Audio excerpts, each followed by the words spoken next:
महंगाई की मार, अब की बार भाजपा सरकार।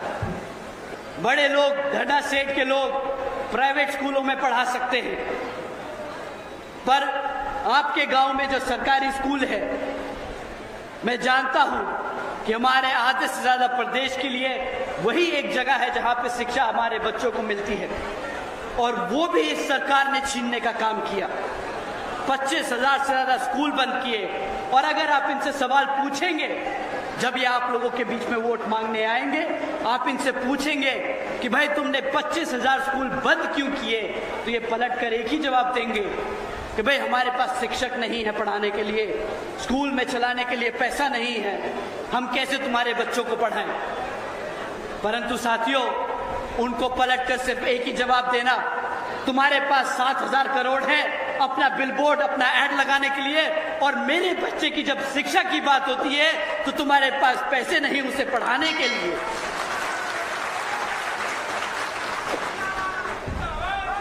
साथियों, दूसरा इनको जवाब देना, जब ये बोले कि हमारे पास पैसे नहीं है शिक्षक रखने के लिए, अगर तुम्हारे पास पैसे नहीं है शिक्षक रखने के लिए, तो 1.5 लाख से ज्यादा सरकारी पद जो शिक्षक के हैं वो खाली क्यों है?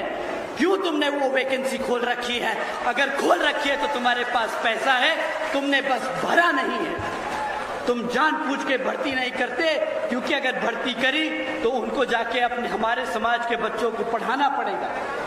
हमारे समाज के बच्चे अगर पढ़ गए तो अपने अधिकारों के लिए लड़ना खड़े हो जाएंगे, लड़ेंगे अपने अधिकारों के लिए। तो जैसे आपने देखा था अभी कुछ दिन पहले दिल्ली में हमारी जनरेशन के बच्चे अपने अधिकारों के लिए लड़े, वैसे ही हमारे समाज के बच्चे प्रदेश के कोने कोने में, चौराहे चौराहे पर इनसे सवाल करेंगे आरक्षण के लिए, रोजगार के लिए, शिक्षा के लिए और लॉ एंड ऑर्डर के लिए, रोजगार के लिए। तब इनके लिए जवाब देना मुश्किल हो जाएगा। साथियों, जो सरकार स्कूल बंद कर दे, जो सरकार आपके स्कूलों में पढ़ने वाले टीचरों की भर्ती ना करे, क्या वो सरकार लायक है आपके प्रदेश में सत्ता में रहने के लिए? तो साथियों, मैं फिर से कहूंगा, ये मौका मत गवाना। मैं फिर से कहूंगा, ये मौका मत गवाना। आदरणीय बहन जी ने सालों साल मेहनत की है, हमारे समाज को इस लायक किया कि हम इस मंच पर खड़े होकर ये भाषण दे सके, ये अपनी बातें रख सके, अपने समाज की आवाज उठा सके। तो साथियों, इस 5 साल के बाद जो हमें ये मौका मिला है, इसे गंवाना नहीं, अपना वोट जरूर डालने जाना, और इस बारी हाथी के सामने बटन दबाकर इस कमल को जड़ से उखाड़ने का काम करना।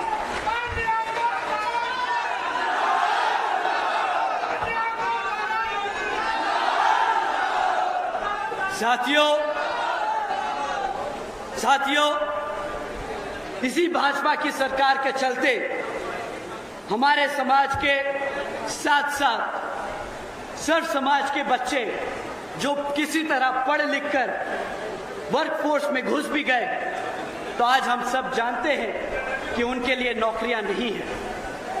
ये प्रदेश आंकड़ों को घुमाने में बहुत नंबर 1 है। अगर आप ऑफिशियल डेटा देखोगे तो ये कहेंगे कि सिर्फ 1.5% अनएम्प्लॉयमेंट है, सिर्फ 1.5% अनएम्प्लॉयमेंट है। और इनके हिसाब से अगर कोई हफ्ते में एक दिन पकोड़े भी तल ले, एक दिन रेड़ी भी लगा ले, तो वो भी रोजगार में गिना जाता है। मैं अपनी माताएं बहनों से पूछना चाहूंगा, मैं अपने बड़े बुजुर्गों से पूछना चाहूंगा, क्या आपने अपने बच्चों को इसलिए पला बढ़ा के, पढ़ा लिखा के, दिन रात मेहनत करके उन्हें इतना बड़ा इसलिए किया कि हफ्ते में एक दिन वो पकौड़े तले, एक दिन वो रेड़ी लगाए और सरकार उन्हें रोजगार मान ले? बताइए साथियों, क्या ये रोजगार है? हफ्ते में एक दिन काम करना अपनी मर्जी से, अपनी मजबूरी में, क्या वो रोजगार कहलाता है? ये सरकार का नया तरीका है हमारे समाज को बेवकूफ बनाने का, हमारे समाज की आंखों में धूल झोंकने का। साथियों, हमारे समाज के 2 करोड़ से ज्यादा बच्चे बेरोजगार घूम रहे हैं, जबकि 13 लाख से ज्यादा सरकारी पद आज भी खाली पड़े हैं। अगर ये चाहें तो ये सारे के सारे 13 लाख सरकारी पद भरकर सर्व समाज के बच्चों को रोजगार देने का काम कर सकते हैं, पर इनकी नीयत नहीं है। इनकी नीयत नहीं है हमारे बच्चों को रोजगार देने। तो साथियों, अगर मैं आप लोगों से कहूं कि भाजपा की सरकार के दौरान हमारे बच्चों के स्कूल बंद कर दिए गए, भाजपा की सरकार के दौरान शिक्षकों की भर्ती रोक दी गई, भाजपा की सरकार के दौरान हमारे बच्चों के रोजगार छीन लिए गए, तो क्या मैं गलत हूं? क्या मैं गलत हूं? क्या आपके साथ गलत हुआ? क्या आपके साथ गलत हुआ? साथियों, अगर आपके साथ गलत हुआ तो इस बारी इस दर्द को अपने वोट में कन्वर्ट करके अपनी आदरणीय बहन जी को 5वीं बार मुख्यमंत्री बनाने का काम करिएगा।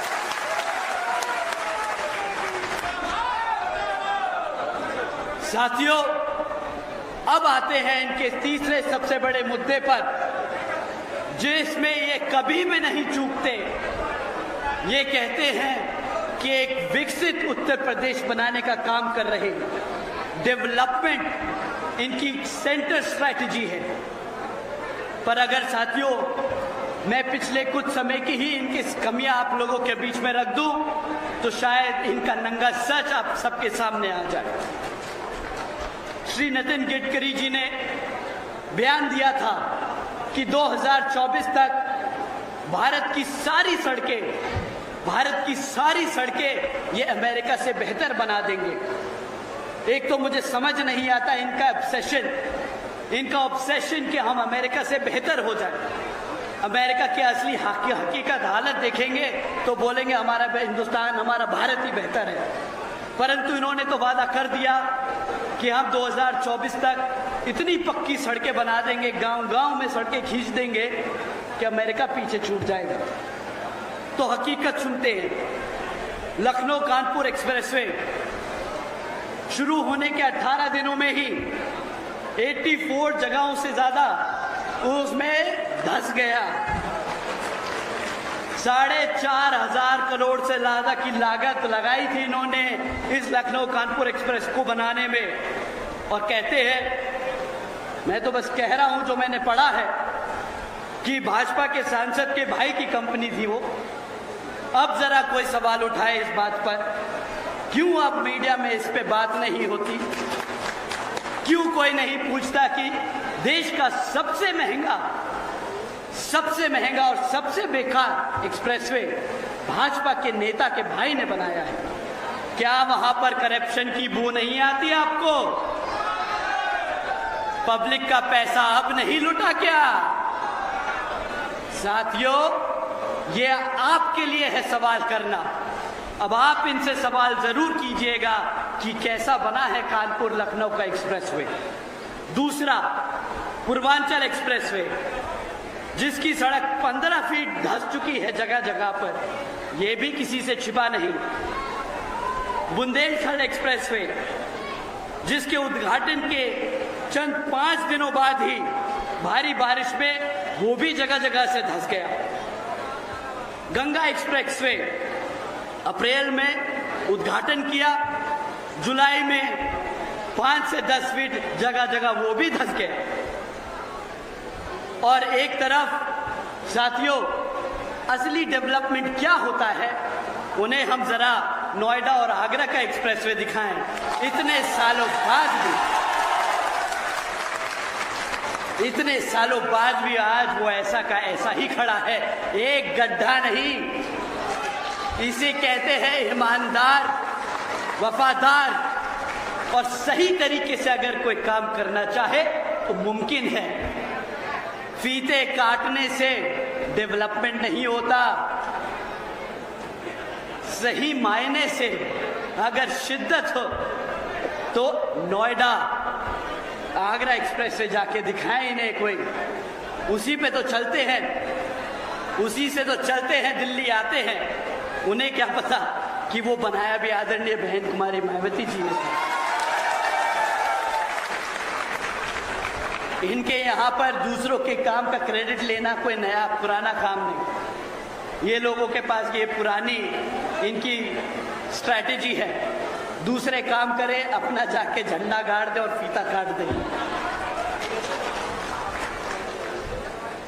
साथियों, तो डेवलपमेंट के नाम पे इन्होंने स्कूल बंद कर दिए, आपका पैसा सड़कों में लगा के उसे ढसा दिया, सरकारी अस्पताल जला दिए।